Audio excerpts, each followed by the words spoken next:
this created this. Say hello to a giant Pop-Tart. We're gonna start by chopping up our butter into about 1/2 inch slices, and then we're gonna put them on a plate in the freezer for about 10 minutes.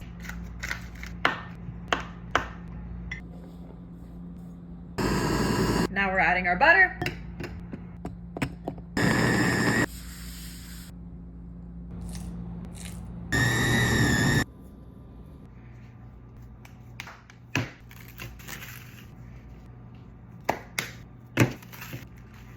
We are gonna pop these in the fridge to firm up for just about 30 minutes, and we can make our Pop-Tart.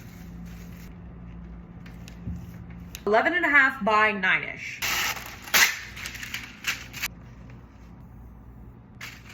The quickest little egg wash. Just wiping it on the edges with a paper towel. I am using Old World's strawberry vanilla jam in this recipe. Not only is it phenomenal, but it's made with great ingredients, so I am super pumped to be using it. Oh, I'm about to dive in here.